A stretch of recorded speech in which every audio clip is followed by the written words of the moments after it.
What is up, y'all? It is your boy Winston Wolf. I'm back. I just want to do a quick review. Fast and the Furious X. I'm not sure if it's Fast and the Furious X or just Fast and Furious X. Regardless, there's 10 of these godforsaken movies, and this ain't the last one because they're splitting this into two parts, and word on the street is they're trying to make this a three-parter, and I was unfortunate to see this one, so let's just get into it.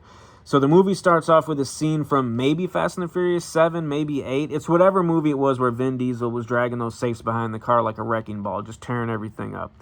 But it's a new scene from that movie. So the villain from that movie and Jason Momoa are standing there talking. And if you expect me to remember any previous villains' names or any plot points or anything like that, you're talking to the wrong person. Because they just try to put too much and too many characters into these movies. But it's the villain from that movie, and he's talking to Jason Momoa. You realize Jason Momoa is his son, and they're just having like a little super villain talk, just twirling their mustaches. So switch over to Vin Diesel driving down the street with the safe dragging behind the car. He cuts a hard right. The safe goes flying up in the air. Jason Momoa and his dad are in a car. His supervillain dad, they're in a car coming down the street. They look up. They see the safe come flying towards them. Jason Momoa jumps out the car, out of the passenger side door, jumps over a railing into some water. The safe comes down, crushes his father. As the safe crushes his father, Jason Momoa, who was unconscious when he hit the water, his eyes just open up, almost like when one life ends, another begins. It's like another...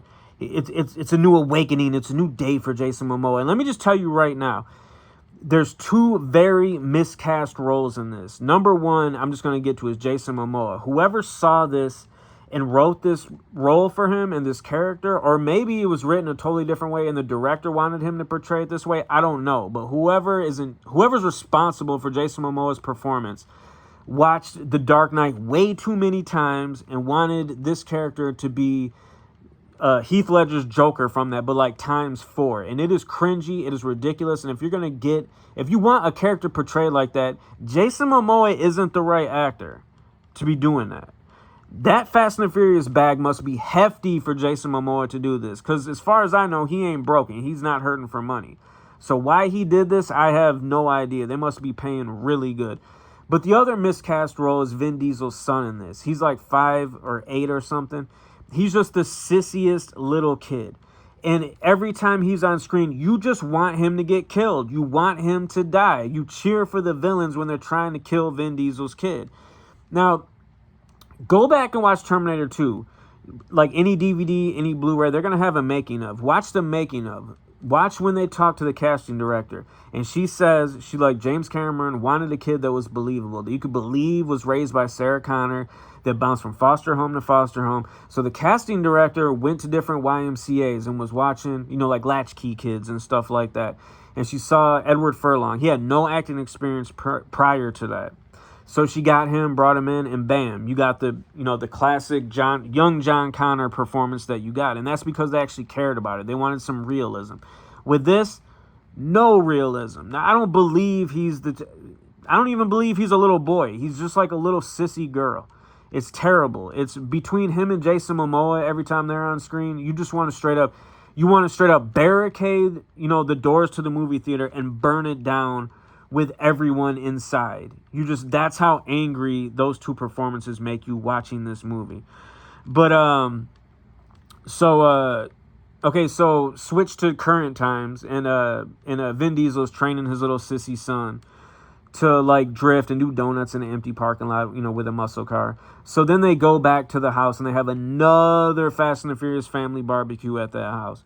Now, I'm going to tell you something. Whoever's in charge of the music in these movies has an uncanny knack of finding the most sterile, garbage, sissy, horrible song, like pop hip-hop songs that they could find.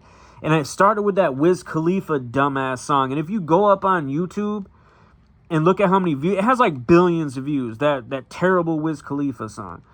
But they have another terrible, terrible song. And I don't know where they find these songs. It's I don't know. I can only just listen in amazement. I'm like, where did you find this trash? So they have their little family barbecue and everything. Everyone goes home. It's at night. And there's one of the most disgusting scenes I've ever seen in a movie. And it's Vin Diesel and Michelle Rodriguez making out.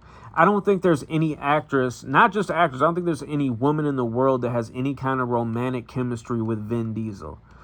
But to see him and Michelle Rodriguez, where she's made it clear she doesn't like men.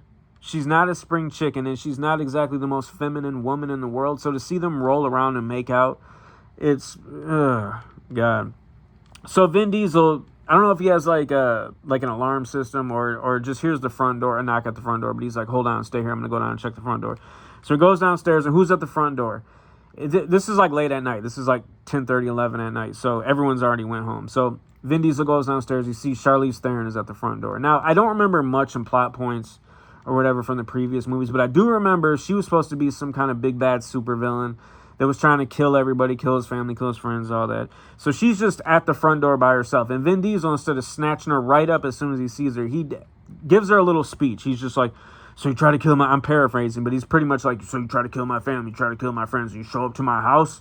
And she's just like, well, if I'm just going to show up to your house with nobody with me, aren't you kind of interested why I'm here? And he's like, you have a point. Invites her inside and asks her why she's there. So she gives him a rundown of what her day was like. And I can't remember if it's like the day before or earlier that day, but they have a flashback to where she's at her little hideout. And she's there with like 10 like just armored up soldiers, machine guns, helmets, everything. And she's just sitting there being a supervillain. And Jason Momoa just sachets in. And she's like, pretty much like, you have nerve coming in here, and I got all my guys in here. And he's like, oh, well, I don't think any of your men want to shoot me because, Jim, that would be a disappointment to Jim's wife, right, Jim? And he looks up at like one of the soldiers. Soldier gets an alert on his phone, pulls his phone up, looks at it. There's a picture of like Jim's wife bound and gagged. And the dude's like, oh my God. And then he's like, and you wouldn't want to be a disappointment to your children, would you, Scotty? And then Scotty, one of the other soldiers, pulls his phone out, looks at it. There's a picture of like his wife or his kids or somebody like bound and gagged. So they all realize, all the Charlize Theron's soldiers, they realize that Jason Momoa has like all their families held hostage. So now they're going to be working for him. So they just look at Charlize Theron, and Charlize Theron is like, oh man. So she realizes what just went down. So Jason Momoa walks up to her, and next to her is like this device. I don't know if they had it in previous movies. I don't know if it just hacks into any computer or can just download everything from a computer, but he snatches it from him, and he's like, thank you, I got what I came for, I'm out. Takes some of the soldiers with him. The rest of them that are there, he's pretty much like, you know what to do. So instead of shooting Charlize Theron or whatever, they just start running at her and just trying to fight her. And she does the one move that they have in every single movie when women are fighting, where the woman will like grab the man in a headlock, then jump up and put like another guy that's running at him into some head scissors and then like flip over. You know what I'm saying? It's like some Rey Mysterio Lucha Libre moves. But it's the same move in every single movie when you have a woman fighting. It's just stale and cornball at this point. But and none of them shoot her or nothing. It's just stupid. But one of them pulls out a knife and stabs her like in the lower back. And a couple of them get a couple of shots on her. They punch her in the face. That's why she had like a bloody nose and a black eye when she shows up at Vin Diesel's front door. So then she's like, see, so you got this guy, Jason Momoa. He's your enemy. He's my enemy. So we got to team up. So now we're going to be friends. And that's one thing about the Fast and the Furious universe, is that they are super forgiving. It's like every movie they have a new supervillain that just tries to kill Vin Diesel's family, his friends, blowing everything up. But then the next movie, they're a part of the crew. So now Charlize Theron and Vin Diesel are friends because they have an enemy in common or whatever. Well, hold on, drop the phone. So let's see, I had to take notes. So let's see. Charlize, forgive. Okay, so Scott Eastwood pops up, and Vin Diesel is talking with Scott Eastwood, and he's like, so how's the mission going with Tyrese and everybody? And he's like, what mission? And Vin Diesel's like, and he realizes that the rest of the crew has been set up to go to Rome. I can't even remember what the mission was supposed to be, but they've been set up pretty much like Jason Momoa had them thinking they were working for the government. So Vin Diesel like hops on a Learjet or something to hurry up and flies over to Rome to help them. And what's going on is Jason Momoa has a bomb. If you've seen Raiders of the Lost Ark, do you remember the giant boulder that was chasing after Indiana Jones, right? There's a bomb. It's like that. It's that big. And it's rolling down the streets of Rome towards the Vatican. And that's the whole plan. Jason Momoa is going to blow up the Vatican with a giant rolling bomb. And Vin Diesel's in his car, and he's not trying to stop it because he can't stop it. It's too big. But he's just trying to divert the path so that it goes into like a building or something so it doesn't hit the Vatican. So they waste a bunch of time doing that. It's another big dumb scene with cars crashing into stuff. But while that's happening, Jason Momoa just decides to like mock the people in the in the gang, in Vin Diesel's group. And he hops on a motorcycle and he's just, pestering them. It's just completely stupid. Something that nobody, if you were a serious supervillain, you'd be doing any stupid stuff like that. But anyways, Vin Diesel knocks the bomb into like this canal and it blows up, wrecks a bunch of buildings and stuff. Vin Diesel barely escapes. But there's this new government agency and they see what went down in Rome and they think that Vin Diesel's crew is like a group of terrorists and they're trying to do some stuff. So now they're after the whole crew, trying to arrest him and everything. And this is where Brie Larson pops up. And Brie Larson is like, wait a second, haven't they helped? And the guy that's running the agency is the guy that, and this is what's sad, it's the guy that played Raphael in the Teenage Ninja Turtle movies. He did the mocap and the voice. He plays Jack Reacher, and he's in Titans. And he's one of those actors that he's like really likable. You want to see him do well. You want to see him in a good role. You want to see him in a good movie, which this isn't it. It reminds me of, what's his name? Michael Jai White. Like when you saw Michael Jai White, whenever you see him in a movie, you're just happy that he's getting work and he's getting paid. And when he's in a good movie, you're even more happier. Like I remember seeing him in the deleted scene for Kill Bill 2, and I was like, hell yeah, Michael Jai White's working with, Tarantino. All right. That's how I feel about this actor. But watch, and you're going to watch this movie no matter what I tell you, you're going to watch this movie, but watch when they first show him and Brie Larson and listen to the dialogue that they're giving him. It is impossible for anybody to act with that dialogue. It is terrible. Godfather 2 De Niro couldn't do anything with that dialogue. It is terrible, and you feel bad for him that like finally he's in like, a higher profile role in a movie, but it's this. It's just terrible. So he's pretty much like telling Brie Larson, like, we have to get these guys. They're terrorists. So let's see. Rome by this point. Okay. So by this point in the movie, especially after the Rome part, like I said, Jason Momoa has just been really miscast. But it's like whoever made this movie, they want you to hate Jason Momoa. After seeing this movie, if you like Jason Momoa, God bless you. Because I damn near hate his guts after seeing this movie.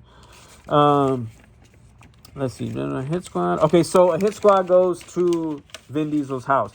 Which, like, when I started watching this movie and they had the scene with them having another family barbecue and everything, that was, like, the first thing that popped in my head. And was like, they always all come here. Why doesn't, you got all these supervillains that, they're hackers. They can do everything. Like, all kinds of weaponry. Just blow the house up. Blow the house up when they're having a barbecue. Or not even that. If you want to, kill like 2 or 3 of them, take the rest of them as hostages. You got options. Just go to that house. But they finally go to the house in this. And it's Vin Diesel's sister. And she's watching Vin Diesel's son. And they're playing video games. And a hit squad shows up. But then John Cena shows up. And he rescues the little kid. I can't remember what happens to Vin Diesel's sister. I think the hit squad captures her. But if you've seen the show Peacemaker with John Cena, I'm going to tell you right now, I vaguely remember any previous Fast and the Furious movie except for like Part 2 and Tokyo Drift.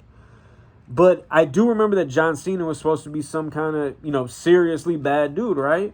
In this, he's playing Peacemaker. He's just playing Peacemaker. And I'm talking about to the point where James Gunn and DC could have a lawsuit if they chose to do so. That's how much he's being Peacemaker in this. So John Cena gets away with Vin Diesel's kid, rescues him, and they drive off. Let's see. So they end up back by they, I mean like Vin Diesel. Vin Diesel ends up back in Brazil. It's like every movie they end up in Brazil. So they're in Brazil. Vin Diesel's talking to some people. Jason Momoa pops up. Now Jason Momoa is at a car meetup, right, at night where people are racing. Jason Momoa is within arm's length of Vin Diesel. But yet Jason Momoa is like, there's only one way we can settle this. Vin Diesel's like, what's that? He's like, a race. And Vin Diesel's like, okay. So they just totally shoehorned a street race into this situation, right? And you're thinking like, okay, well, yeah, this would be something good. This would be like a throwback to like the first movie when we first started liking this, when it was actually halfway decent. No, Jason Momoa has a bomb under everyone's car, so every single time somebody starts leading in the race, he just blows it up. But there's one chick, I think Vin Diesel like yells through the window like, there's a bomb, and she jumps out as the car is exploding. So she's kind of like laying in the street because she was rolling and everything. And Vin Diesel stops and like helps her and everything. So Jason Momoa wins the race, gets away. After that is a Pete Davidson cameo. So there's that. So they have a scene between Letty and Charlize Theron fighting, because in all these movies now they gotta have, you know, two girls fighting. So they fight, and then they're cool right afterwards. And Han goes to talk to Jason Statham. Jason Statham opens the door, and he figures Han's there for some beef, so they start fighting. And throughout all these movies, I never got the idea that Han was good with his hands. He didn't have to be. He was a totally likable character, just being who he was, just driving cars, being smart, eating his snacks. That was fine. But all of a sudden, Han can hang in hand-to-hand combat with Jason Statham, right? Also, with Jason Statham, when you see this, notice that he looks like he just got off a vacation. It's like when you get sunburned, but it's like late the next day or like 2 days later, and you're the brownish red and your face is kind of like greasy and your skin is real shiny. That's what Jason Statham looks like in this. They didn't even bother with a makeup artist trying to make him look like he didn't just get off a vacation. So they fight for a little bit, and then they come to a standstill, and they're like, okay, we're all cool now. We're friends now. You know, after you blew my car up and tried to kill me in the previous movies. Like I said, they're very, very forgiving in this universe. Let's see. Vin Diesel, Jet Tour. Okay, so this is another movie where Vin Diesel manages to get through the whole film without any sleeves. So Vin Diesel gets caught by this government agency, and they're in the back of the truck having a talk, and then the convoy gets attacked by Jason Momoa, and Vin Diesel gets out. And then it just, for the last like 20 minutes of the movie, is just, I don't even know what's going on. It's just, and I don't even know what country they're in.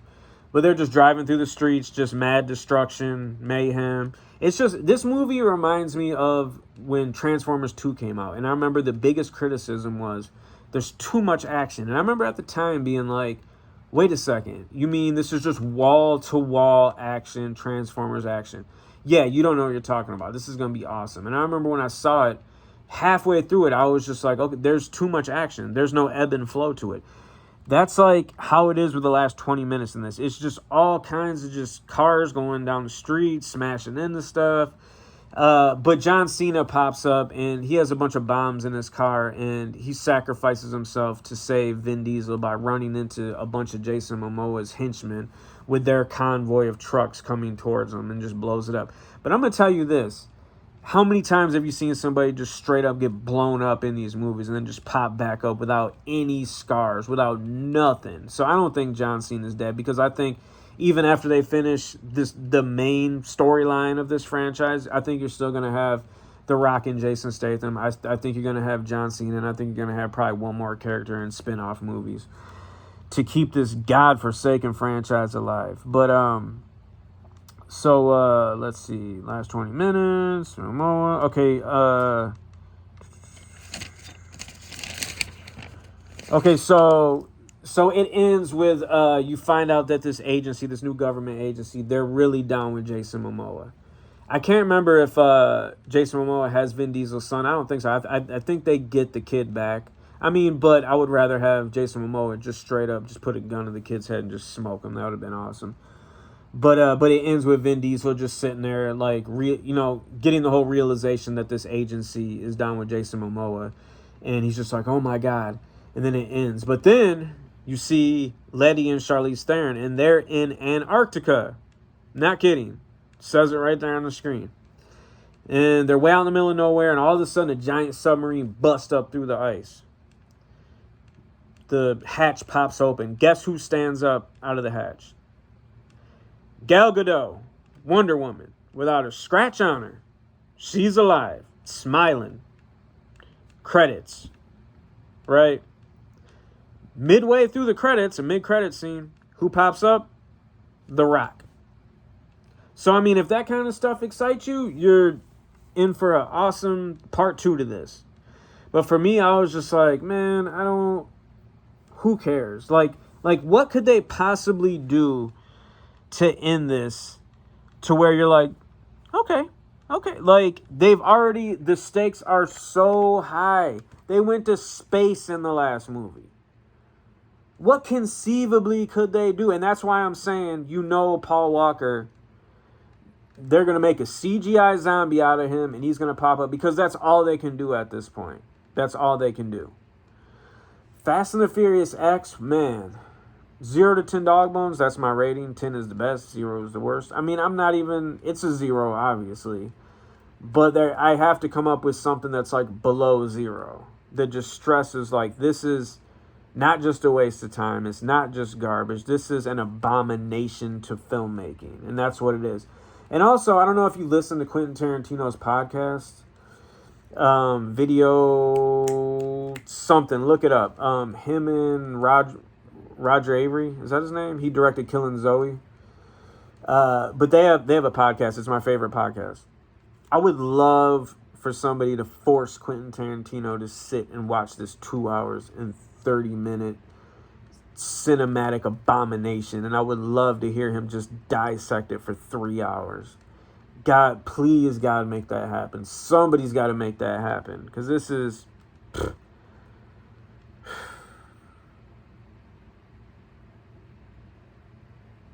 Don't go see it.